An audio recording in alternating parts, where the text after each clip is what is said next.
This episode is brought to you by Shopify. Forget the frustration of picking commerce platforms when you switch your business to Shopify, the global commerce platform that supercharges your selling wherever you sell. With Shopify, you'll harness the same intuitive features, trusted apps, and powerful analytics used by the world's leading brands. Sign up today for your $1 per month trial period at shopify.com/tech, all lowercase. That's shopify.com/tech.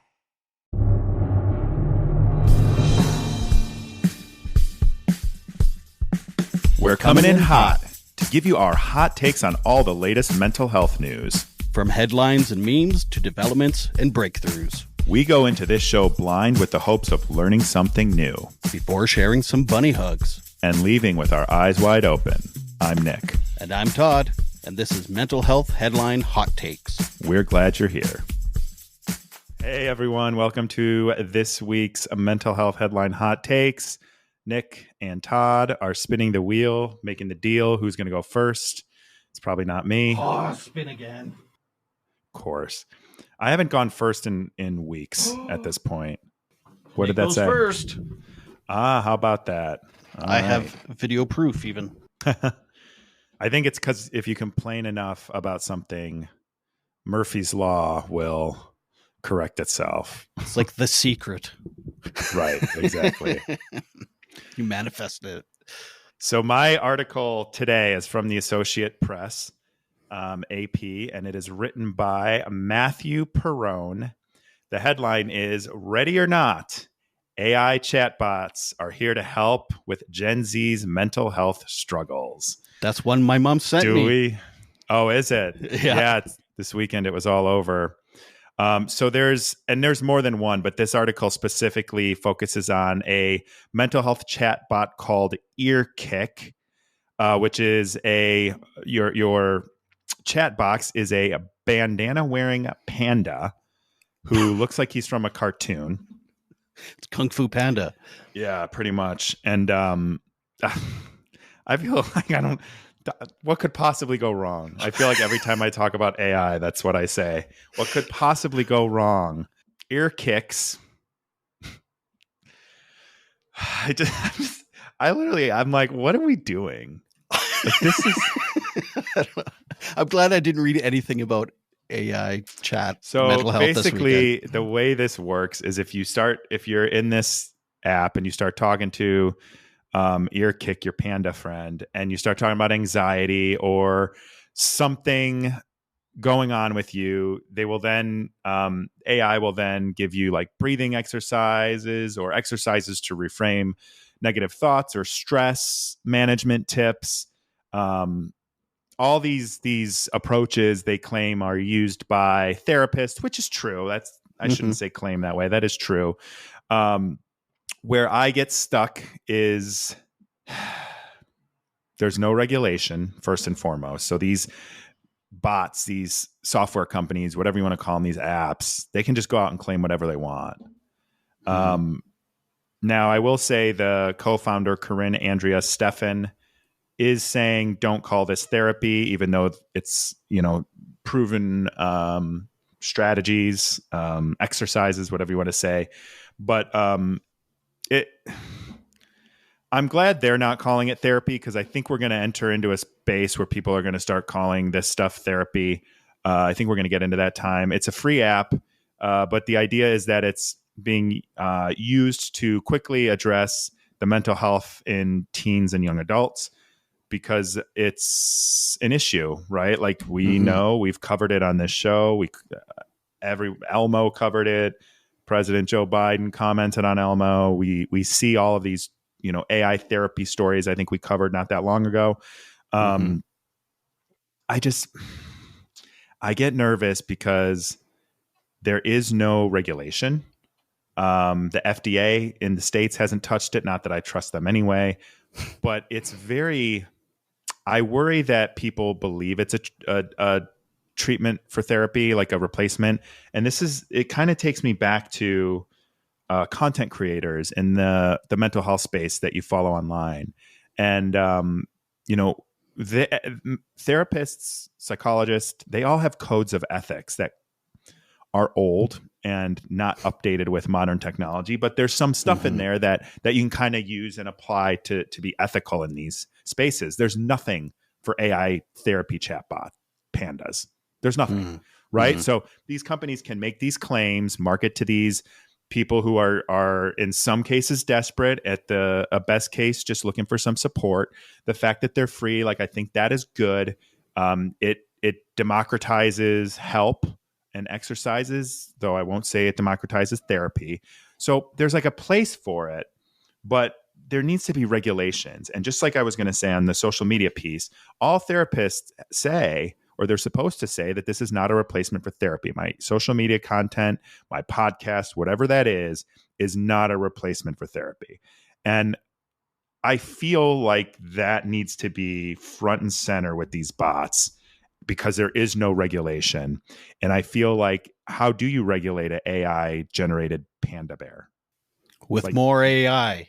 That's probably what's going to happen. So I think we need to regulate this stuff. And the EU, actually, I just saw today, and this is unrelated specifically to this, but the EU has some pretty staunch legislation in place about AI that it's looking like it's going to pass. And granted, there's some like fluffy stuff in there, because I don't think anyone knows how to regulate it. I've actually been looking to have someone on my podcast that wants to like deep dive into AI and answer all my questions about this. Someone who's kind of like on the forefront of it. If anyone knows anyone, send me that, because I don't know where to start or who to have that isn't going to come in with a bias, right? But have you considered interviewing AI? Having a discussion with AI? I don't want to do that. I use AI. Like, I use it to help me with some stuff every now and then, or to like summarize a really long article or whatever. But I don't want to have a conversation with it. I'd like to keep that boundary. Okay. But just, the fact that these technologies are using human generated data to mimic human language, to mimic that approach. I saw a headline earlier. I thought about doing two stories. Well, I shouldn't say that. I saw a headline earlier about people like feeling emotionally attached to their AI chatbot. And this is where it's like, the therapeutic relationship in a in therapy is super essential. And I know you know this too. You have to trust that person. You have to have respect for that person, and they have to respect your autonomy. And there's so many things that go into that. And with AI, like, you don't have any of that. And then you don't have the ethical codes of what a therapist can and can't do, or can and can't say, or how they should or shouldn't behave when working with a client. You don't have any of that. And then if you want to go, even further down, and I think we've talked about this before, but like, what happens when the AI tells this person, like, I can't help you anymore. There is something wrong with you. That I'm diagnosing you with this. Like, do they have the guardrails in place to stop that? Space Odyssey 2000-ish. Mm-hmm. Yeah, I know. Yeah. And the way AI works is like, it's generative. So it thrives on more and more information. That's when it gets smarter. It's not, it's generating from everything that's like on the internet, right? So that's how it works. But there's also things on the internet that are contributing to, a potential diagnosis, right? I mean, you got people calling each other narcissists, and you have this disorder and this disorder all the time. So like, I don't know. I like the concept of giving people like in the moment support. I like that. I know I have friends that have looked at AI therapy apps for development, for apps that already exist. In theory, I like it. I don't like the wild, wild west nature of it all. Right. Yeah. As is, if it goes no further, then it might be a helpful tool. But 2 years ago, AI art looked like scrambled mess of nothing, and now they're doing like photo quality stuff. So it moves quick. Did you see Google's fiasco a couple of weeks ago? I'm not sure. I don't think so. Oh my God, you got to look it up. You look up. I think it's like, if you look up woke Google AI images, It's wild. Oh, okay. That's what they shut it down. They shut it down after like a day because it was producing historically inaccurate images that you're just like, what the fuck is going on here?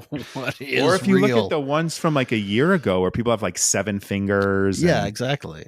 extra Yeah. teeth. It's So I mean, this time next year, these apps that seem good right now could be so more sophisticated and like it's well. Let me put it this way. So I'm in software, right? Most software companies now have a chatbot on the website. Mhm. And the goal of that chatbot is to answer questions for whoever's visiting that maybe they're not ready to talk to a sales rep yet. But it only goes so far. And then it's like, if you need more details, now we've answered your first 5 questions. Now, if you need to get any further into it, I got to get you to a sales rep. So right. it should follow a workflow like that. Like, here's some breathing. Oh, you're having anxiety. Here's some breathing exercises. How are you feeling? Rate 1 to 10. Did that help? And then ultimately, like, those questions are to guide you to a professional mental health counselor or whatever. Like, they can use that data that you're giving it to like guide you in the direction of an addictions counselor, of someone who specializes in anxiety, like something like that. I think would be a much better use of this than to be a standalone panda bear that you tell your problems to. And by the way, like, everyone telling their problems to this panda, that's getting its own like contained smart. Yeah. Yeah. Every time someone talks to this thing, it's getting smarter. Right. Or and learning again, more. I don't know about smarter, but it's learning more. What could possibly go wrong? Oh man, I don't like thinking about it because it's just, yeah, I don't either. I get lost. I mean, pretty soon I'll be like poking my wife in the eye to make sure she's real. I'm not in a, that's how fast my mind can spiral with this stuff. But yeah, but yeah, I understand your concern and also understand your acceptance of what it's doing at the moment. AI. How would you feel about if your kids were using it? How would you feel As a mental health tool? Yeah, like as a parent. I guess I'd be okay at this point. You don't have to agree. I'm actually like genuinely curious because I didn't I didn't ask anyone, but I'm curious how a parent would think. And I know that I think at this point I think it would be good because there probably are a lot of proven strategies that it's giving out, whether they it's not necessarily every strategy works for everyone. So it's very nuanced and whatever, but I think I would be okay-ish with it. But again, I'd warn my kids, like, this is not a therapist tool. This is not, maybe don't give out too much information. I don't know. Fuck, now you got me wondering, would I be good with it? Well, yeah, that's I'm curious, and I think working it out in real time is totally acceptable. This is brand new information to you, so. Yeah. I mean, for me, I kind of know enough or know where to find information enough that they don't have to do that, or they shouldn't have to. But there's a lot of pros and cons, and it's a lot of, so it's not even the pros and the cons, because we get that with everything. It's the unknown and the fact that it's like a black hole. There's no regulation, and this is what's so interesting about what's going on in the EU is if they kind of legislate it, I'd be curious to see how that evolves. And if we don't legislate it in the States, I don't know if you guys have anything in Canada. If we don't legislate it in the States, does that mean that like Europe falls behind? But like, what's falling behind? Like, these are all philosophical. Yeah. Is it better to fall behind and not get a chip in your head? Or is it better to lead and get chips in your head that connect you to the internet, that give you a competitive advantage? But also, what does that mean? Like, I'm now connected to the internet via a Neuralink chip. That's why I don't like thinking about it. I can easily spiral. I'm like that guy in a disaster movie that's like got all the papers and is running and is like, oh my God, the calculations show that the asteroid is going to hit the Earth and we got to do something now. No one's listening. Yeah. I feel that way about a lot of stuff. So I know. so that's it's why I say, what could overwhelming. possibly go wrong? Yeah. Yeah, it is extremely overwhelming when you try to, I'm just one man. Why can't I change everything? But oh, Anything. is that Why can't I cops? change anything? I heard a siren in the background. They're coming for yeah. you. We're talking online about stuff. Yeah. These are really good noise canceling headphones because you hear stuff before I do. Or maybe these are just really good headphones. But yeah, anyway. On to the next. I know you could go on for hours about this AI stuff. No, I've said everything I wanted to say, so it isn't. Okay. Yeah. Okay. Well, I actually have 2 articles here. Dreaming of a better sleep? Tossing and turning is not your destiny. And Ollie is here to help. Ollie invites you to sink into sweet, sweet slumber to improve your mental and physical health and overall wellness.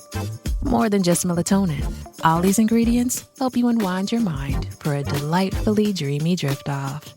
Sleep is on the way at Ollie.com. That's OLLY.com.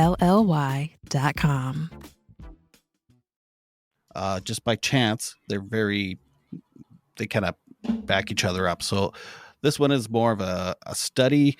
I found it on positive.news. And sounds like fake news. It's words by Robin Evely. It actually came out end of January. But there's a study. This too shall pass. World first study proves the power of mental health recovery stories. It's a UK study. They did it for over 2 years. They kind of say, we know it's a little obvious, but we actually want to do a study to actually prove it, that people that share their lived experience with mental health and addictions actually improves other people's symptoms. And not just like trauma dumping and trauma bonding, but actually like share their recovery stories about how, they've been suicidal and now they're not, and all the positive things they did. So, I mean, it does seem obvious, but it is kind of neat that there's actual studies and proof on it now. And I had picked this article probably 4 or 5 days ago. And then this morning, I was reading my local news, and a local student in grade 11, her name is Fiona Babar. She wrote, "My teacher opened up about his mental health. What happened next opened my own mind." And it's just kind of a little article by a grade 11 girl in Regina, Saskatchewan, who talked about her teacher opening up about his OCD and how he really, really struggled. And that was enough for her to think that, oh, maybe, it is okay to not be okay. And I'm not alone in my own struggles and stuff. So anyway, I thought that was neat that I found that article just came up this morning after reading this other one. So there you go. It's official, folks. Talking about your struggles. And I don't mean obsessing and like trauma dumping, but actually like telling your story and your recovery stories. There's proof now that it helps others to find hope and seek out treatment in their own recovery. Isn't that talk therapy, the OG? Kinda. Yeah. It's not so much you're dumping on a therapist. It's like you're just talking openly about how recovery is possible, and then it's like people find hope in that, and that's kind of why I do my talks and things. I was just going to say, it's kind of why you have your podcast, right? Yeah, that too. Yeah. I get comments all the time from people reaching out to me about a guest that was on and can relate, and just that whole feeling of not feeling alone in your own struggles, and that someone else had the exact same struggles. Because sometimes I talk to people with really specific weird shit. Oh yeah. And then people reach out and be like, hey, that I can relate. And it's so great to hear someone else made it through. So I know it does kind of seem obvious, but now it's proof. Have you ever seen the movie Crash? from like 2003. Sandra Bullock's in it. It's actually a pretty big cast. There was so that movie came out in I want to say it had to be 2000. Anyway, I was struggling with depression, not really knowing what it was, and definitely not talking about it. So struggling in silence, never talking about it.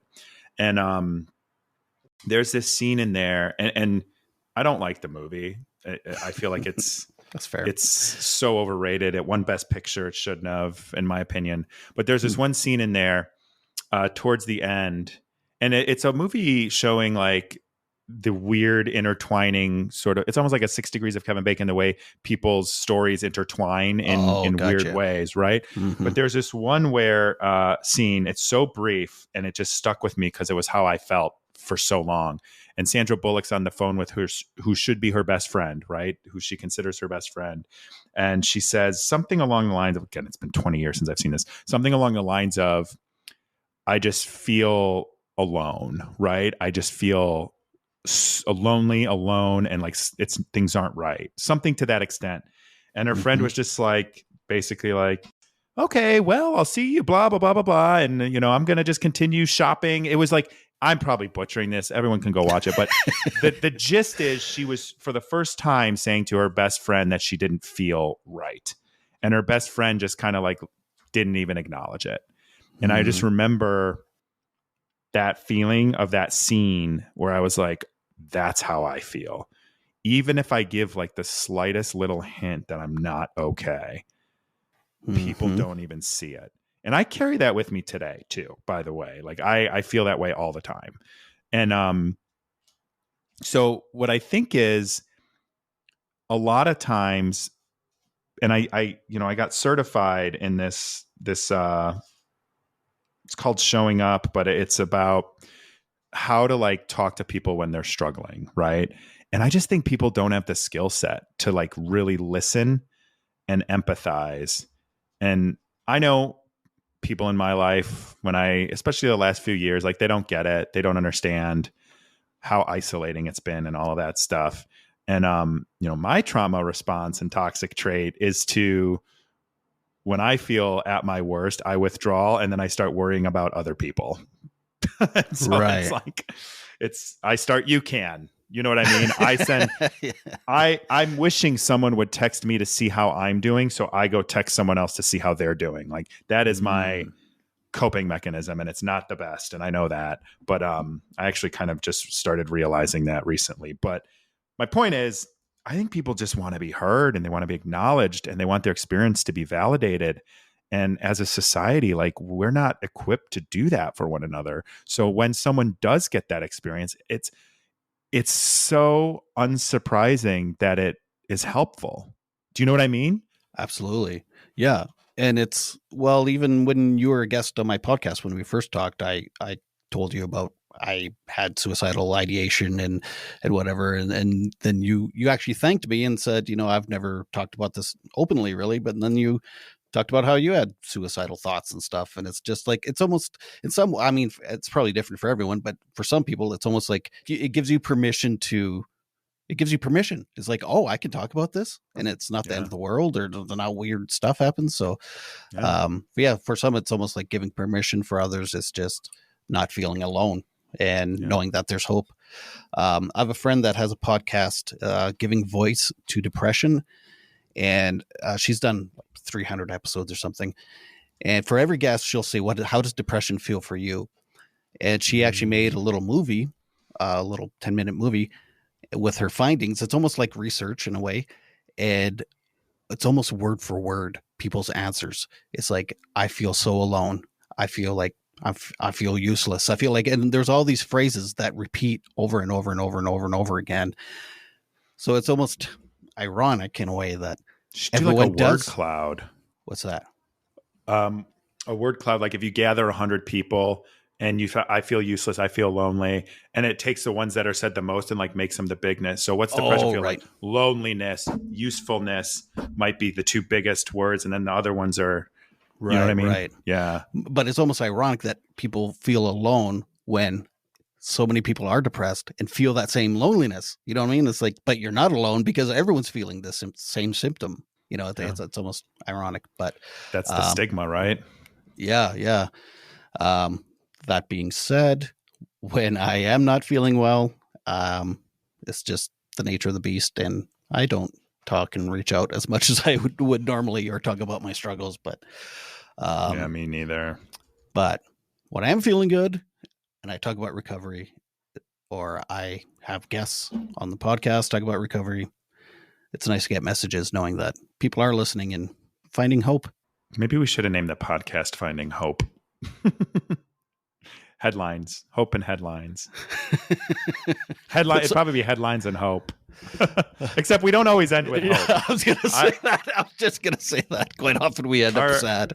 Yeah. My last story is basically Skynet's infiltrating our mental health and taking over the world. So, but we have hope they won't.